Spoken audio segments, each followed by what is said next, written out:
Hindi pa maluwang yan sa'yo. Paano luluwang na yung gagapalito naman yung napasok?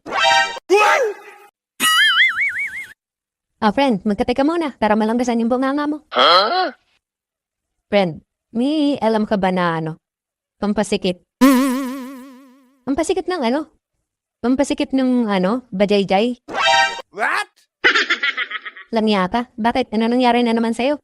Padali ka na naman sa malaki. Wow naman! Hindi, matagal na to. Nung kay Totoy pa. Yan, sinasabi sa'yo. Nawara. Yan Oo nga nabigla kasi. Halit naman nung dinaanan. What?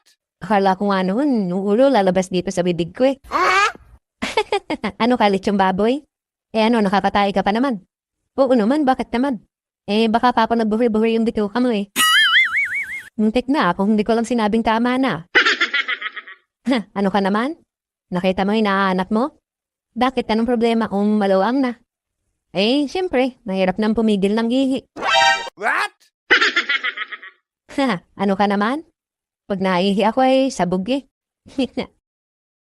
Baka may alam kang pampasikit. Tahiin natin. Well, masakit yun. Di ba may nabibili na ngayon sa online na sabon daw na pampasikit? Effective kaya yun? Hindi ko alam. Hindi pa naman maluwang yun sa akin Wow naman! Hindi pa maluwang yan sa'yo. Paano luluwang na yung gagapalito naman yung napasok? Di ba bago mo naging asawa si pare, may boyfriend kang apam? Sana all. Oo, pero porke ba apam malaki na? Bakit? Hindi malaki? Hindi. Na 20 pulgada. Hanip, anong klaseng apam naman yun? Alam mo kung ano yung malaki? Itlog. May lahing ostrich. Ano pa?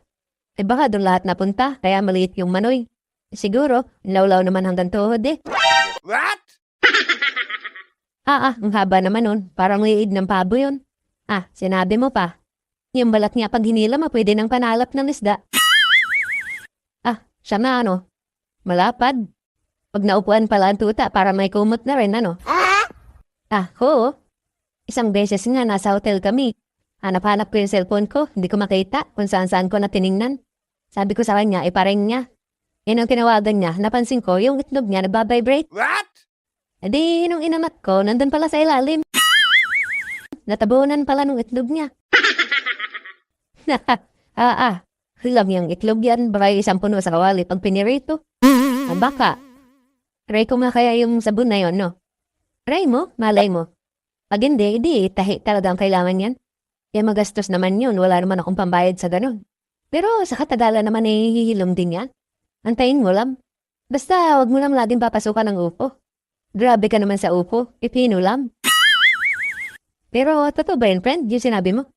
Ang alin? Yung malaki ang itlog? Paulit-ulit ka naman. Yung gagapalito, totoo ba yun? Huwag ka man tanong ng tanong.